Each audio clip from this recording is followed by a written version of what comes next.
One of the things we've been talking about pretty consistently over the last week is ESPN's predictions for the Chicago Bulls and their win-loss record. We're going to look at the teams predicted to finish below the Chicago Bulls and how, if the Bulls do finish as ESPN predicts in the bottom five of that Eastern Conference, what that could actually mean for the future. We're also going to talk about Bulls players that are putting up big numbers over in FIBA and what PJ Washington's new contract with the Charlotte Hornets may signify for Patrick Williams and his contract talks with the Chicago Bulls. We're going to get into all that, plus a little bit of the mailbag right after this.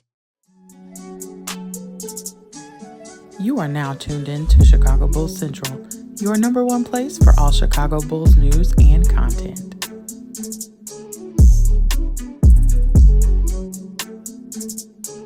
What's going on, Bulls fans? Welcome to another episode of Chicago Bulls Central, your number one spot for everything Chicago Bulls related. I'm the host here, Haize, but more importantly, you can follow the channel at Bulls Central Pod on every social media platform we happen to be on. With that being said, let's go ahead and get into the content for today. And first up, I want to talk about the Bulls, the win-loss predictions that the ESPN has for the Chicago Bulls. And this is going to kind of be the last time we really touch on this subject. I haven't really talked about many of the teams that were predicted to finish below the Chicago Bulls. So as you guys may know, the ESPN has predicted the Bulls to finish with around 37 wins, right? And that they predicted them to go 37-45, and that means that puts them in the bottom five of the Eastern Conference and missing the play-in scenario. Other teams that they have around that is the Toronto Raptors, Charlotte Hornets, Detroit Pistons, and Washington Wizards. Now, if the Bulls were to finish in the bottom five of the Eastern Conference, what would that mean for the team? And no, I'm not going to talk about a full rebuild or blowing it all up because, as I've kind of talked about consistently on the channel for the last year or so, a blow-up is not happening with this front office and how they sit with this team.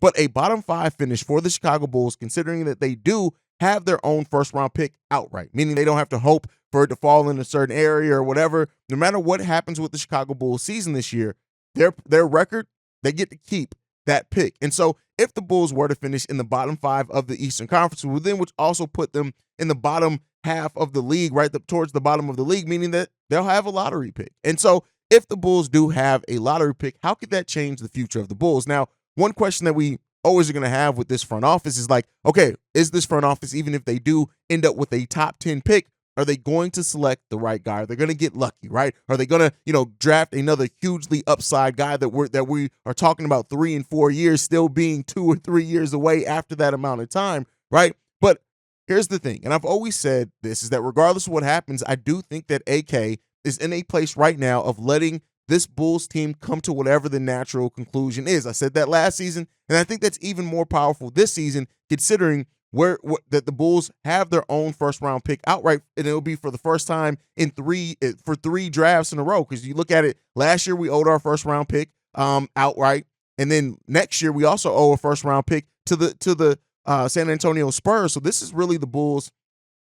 They're going to own their own first-round pick outright for a while, right? And so, a bottom five finish for the Chicago Bulls, which would mean another stressful, a bad season, another season in which we're looking at the front office, we're looking at this roster, we're looking at the players, we're looking at the coach, we're looking at everything and the utter disappointment. But if the Bulls do finish bottom five and get that lottery pick, does that change anything for the Bulls in the upcoming offseason? And, this was a question that was presented and we talked about over on Chicago Bulls Reddit, and I'll say I don't think that it necessarily does, right? I think that if the Bulls do end up with a lottery pick this upcoming year, that they are just going to add that as a low-cost talent. They're probably still going to try to bring DeMar DeRozan back, which, have to ask yourself that question is, will DeMar come back for a team that finishes bottom five in the Eastern Conference? But all things aside, I don't think that this is really a likely scenario. I do think that the Bulls are going to come in. They're going to surprise a lot of teams, and a lot of the outlets predicting the Bulls' downfall, and a lot of the fans thinking that that's going to happen as well. They're going to be sorely disappointed when it's all said and done.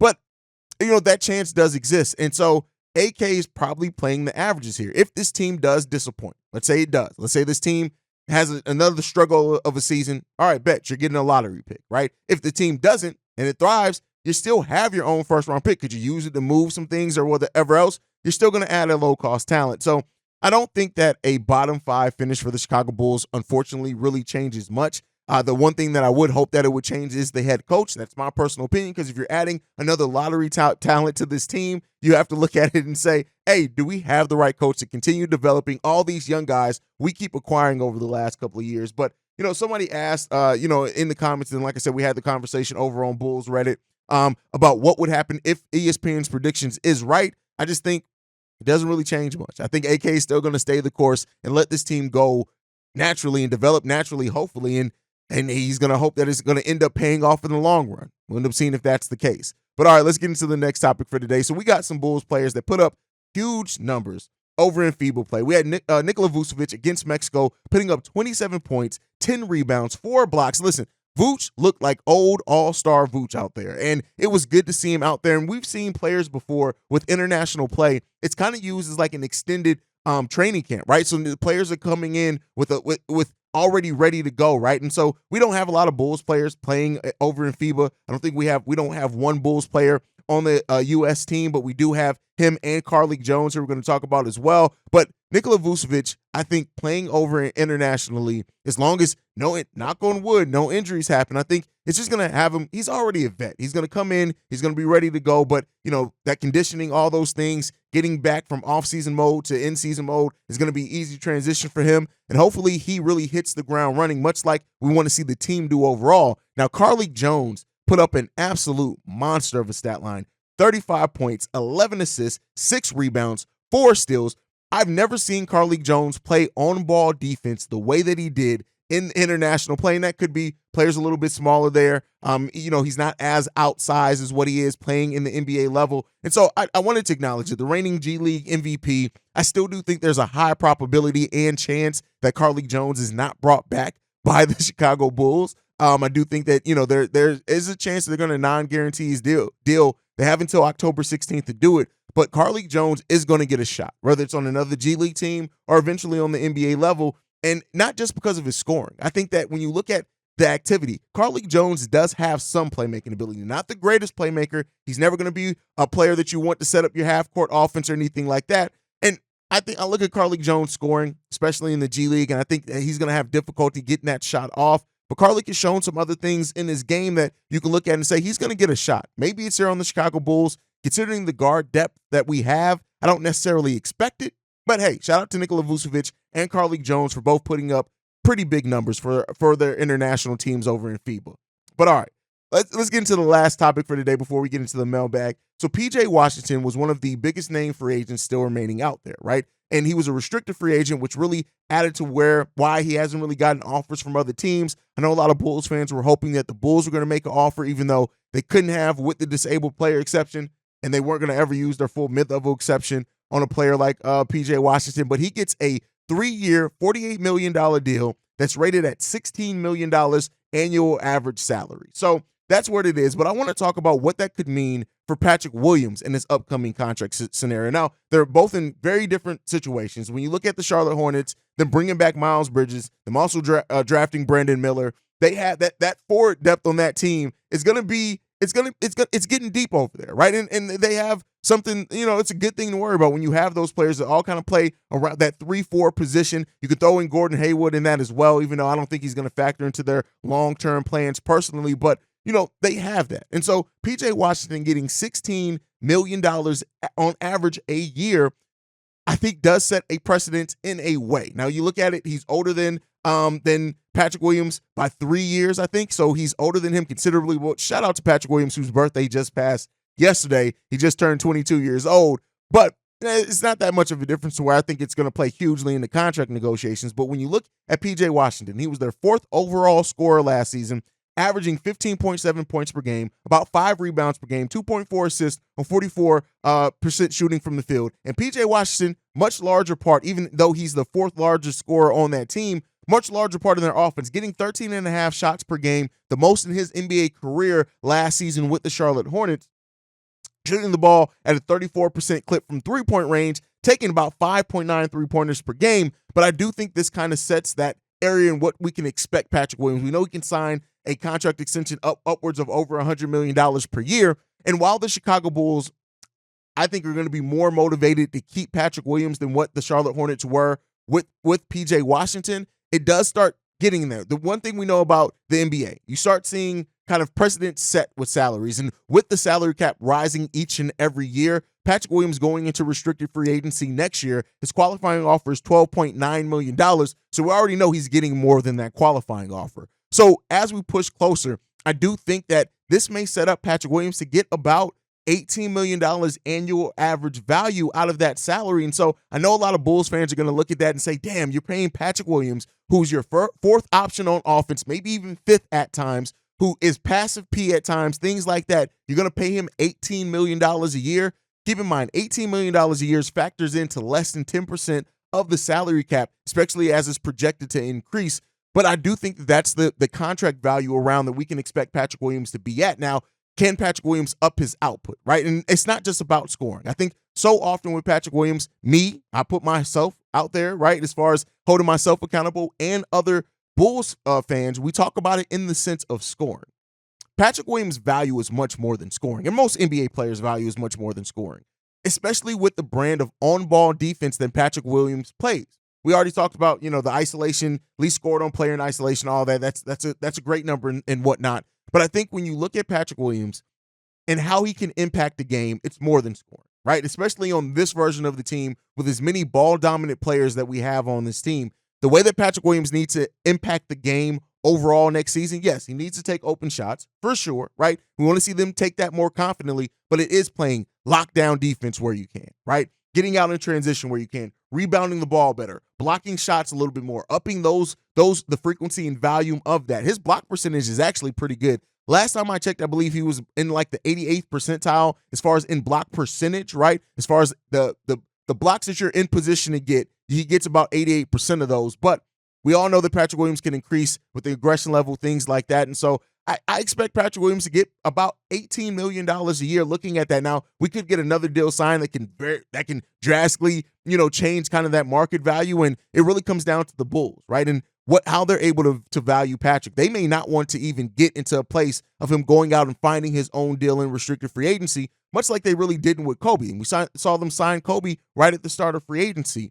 If they do that, they're probably going to pay a little bit more.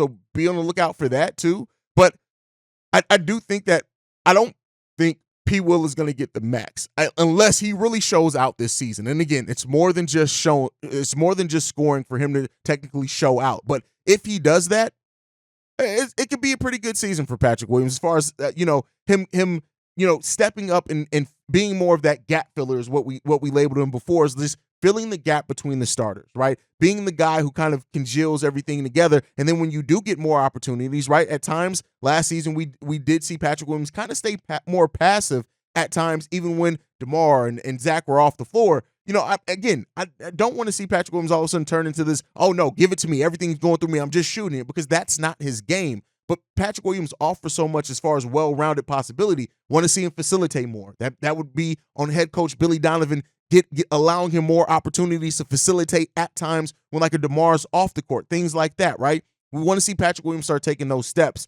and the steps are more than just scoring. Let's not just get Patrick Williams' value and just look at it as what that scoring output is, because he can offer so much more than that. Let me know what you guys think on that. Do you think that PJ Washington's deal may signal something as far as the negotiations with Patrick Williams? Maybe I'm just looking too much into that. You guys can let me know what you think on that. But all right, let's go ahead and get into the mailbag portion of today's episode. We got two mailbags we're going to get into. This one's from Reginald. Hey, this is Reginald from Columbus, Georgia. I was just thinking about you and Patrick got a comment about Giannis. What would you think would take to get him on this board? Because I doubt any conversation regarding the trade will require any less than 4 first-round picks. But I'm also looking at the news in Philly with Embiid, and knowing all the drama they got, there's no way he stays there for like another 2 years. So who would you rather have on the Bulls in a Bulls jersey, Embiid or Giannis? Thanks. Embiid or Giannis in a Bulls jersey? I think that both are a long shot, just to be 120% honest. Like, I don't see either one of them being in a Bulls jersey. But who would I rather see between the two? Man, that's such a difficult question to ask, man. I'd probably say Giannis, because I feel like Giannis it depends, because if you're keeping Zach LaVine, I think that Zach LaVine and Joel Embiid can be more of a 1-2 punch. But Giannis too is like, Giannis can fit on almost any roster. Like, oh man, that's such a difficult question. I honestly didn't think it'd be this difficult when I first listened to your voicemail on who would I rather see. I'm gonna go with Giannis. I think Giannis presents less injury concerns. I think also, like, if you have Giannis and Zach LaVine, the big man that you have there, you have more flexibility in what you kind of need there. Man, that's still you can't go wrong with either one of them. But I think also Giannis is if I'm not mistaken, he's a little bit younger as well.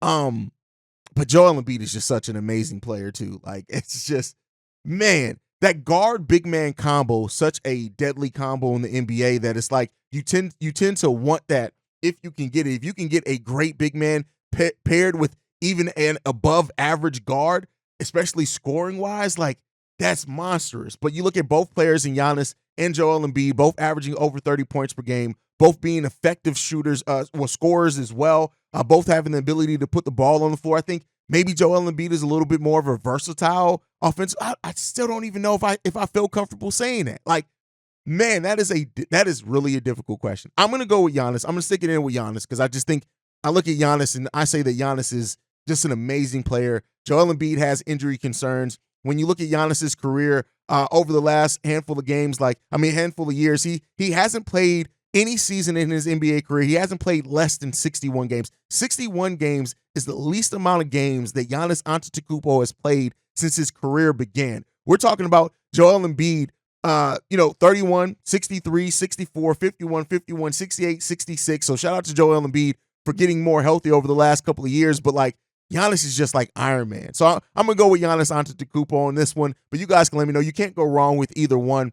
If I had to think of one being more likely, though, that situation in Philly, I think, is bound to blow up. I think Daryl Morey is going to have to blow everything up sooner rather than later. And I think Joel Embiid, I look at Joel Embiid, even though Giannis has said the whole thing about if they're not on the same page, going to a different team, and that's when he'll resign or won't resign or whatever else. I look at Joel Embiid, and I think that his quietness kind of is very loud. And I think that if this situation in Philly keeps going the way that it's gone the last couple of years, we're going to see Joel quietly get the hell up out of there. That's kind of my opinion on that one. You guys can let me know down below. All right, let's get another voicemail in here. We got this one from Casual Kelder. All right, I had a question for you about Mr. DeRozan. Here's my wondering is where do you think his head's at? I mean, I don't know him. I don't know if you know him or have talked to him, but is he a ring chaser as he's going to be getting, 35? Or is he a money chaser? The Bulls probably will offer him more money than anybody else, but do you think that he will take it, as this would probably be his last chance to make, a decision on where he plays? Will he go for, a big contract, or is he going to look around? Because, I don't see it as the Bulls can win a championship with this roster. And I don't think really many people think that they can, and barring a unforeseen leap by, Levine into being that guy, being him, if you will, as the cool kids say. Or I think Williams would have the chance to do that too. But if it starts, looking there like 500 team, what do you think they're going to do? Are they going to try to extend DeRozan to keep a 500 team together? Trade him, start making some changes then? What do you think about that? Will DeRozan want to stay on a 500 team at this age?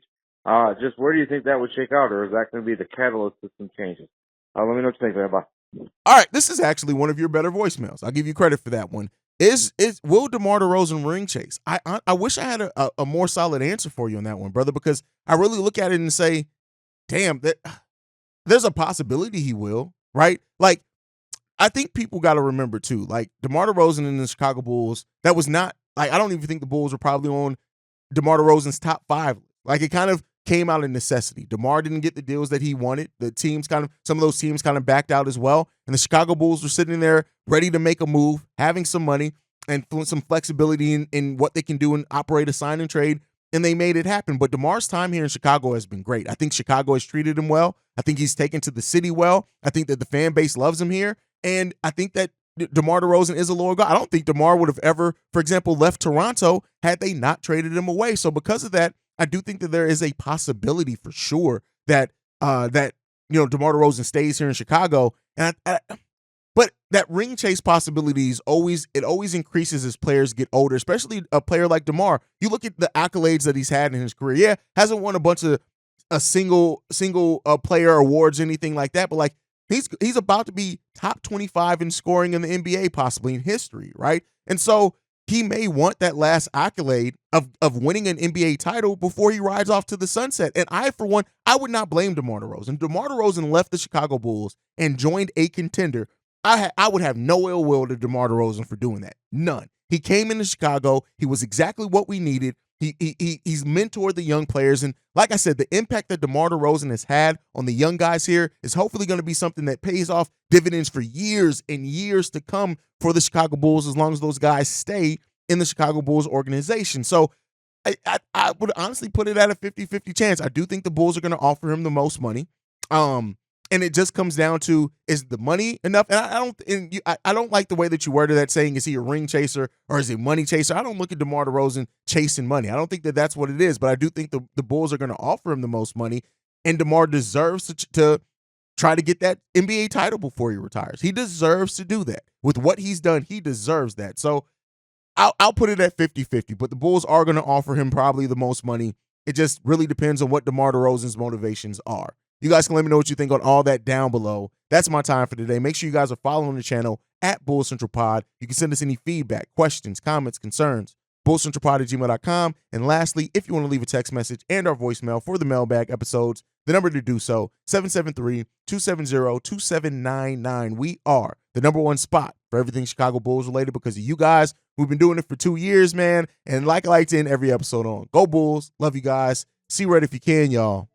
Peace. This has been a presentation of the Break Media.